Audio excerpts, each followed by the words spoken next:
BJP panchayat সদস্যের ছেলের চুরির অভিযোগ, জনগণ ক্ষোভ প্রকাশ। পশ্চিম দুর্লভপুর নারায়ণ গ্রাম পঞ্চায়েতের বিজেপি সদস্য বিল্লাল মিয়া, পিতা সিদ্দিক মিয়া এবং জাসিদ মিয়ার বিরুদ্ধে দুর্লভ নারায়ণ বাজারে দোকানে চুরি ও বাড়ি থেকে মোটর চুরির অভিযোগ রয়েছে। জনগণের সাহায্যে জাসিদকে হাতে নাতে ধরে পুলিশে দেওয়া হয়েছে, কিন্তু একই অভিযোগ থাকা সত্ত্বেও বিল্লাল এখনো গ্রেপ্তার হয়নি।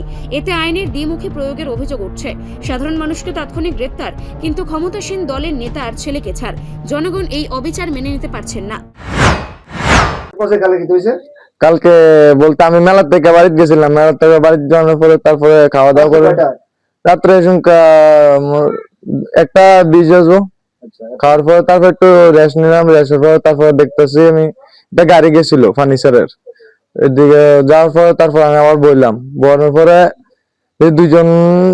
দুইজন না একজন এটা কইতাম পাই না সঠিক, মানে হাইটটা যাইতেছে কুত্তা ধরনের পরে তারা গতি আরো বেশি বাড়াইতেছে। আমি বাড়িতে বাগান লাগতে দেওয়ার পরে তারা দিয়ে দমুর দিছে, আমি সুর সুর করে দমুর দিছি। দমুর দেওয়ার পরে দিয়ে ভুইয়া বাড়ির কাছে যাইয়া তারা দুইজন দাঁড়ান না, একজন নাম হলো জাসিদ, আরেকজন নাম হলো মনে করেন বিল্লাল। বিল্লাল তারা একজনের ডজার চালায়, একজন এমনি কাজ টাজ করে পাইলে, নাহলে করে না, বাড়িতে থাকে। তারপরে তান ভাইয়ের নাম হলো সিদ্দিক।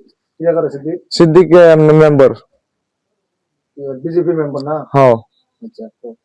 তারপর আমি দিয়ে দেখছি, তারপরে দোকানের মালিক যে থাকে হেরে কল দিলাম, ফুলারে কল দিছি, তার বাবু আইছে।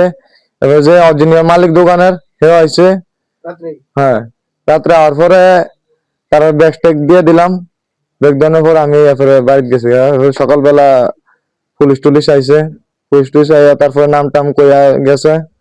তারপরে আমারও নাম টাম দেখাই নিচ্ছে সাক্ষীদার হিসাবে, আমার নাম্বার টাম্বার লয়ে গেছে। কালকে দেখালো দোকান চুরি হয়েছিল। হ্যাঁ, তার দোকান আমার খবর পাইছি বলতে আমার বাড়ির পাশে দিয়ে যাইতে লাগছিল, দোকান চুরি হয়েছে। দোকান চুরি হয়েছে বলতে আমার বাড়ির পাশে রিপোর্ট সংবাদ প্রতীক্ষা।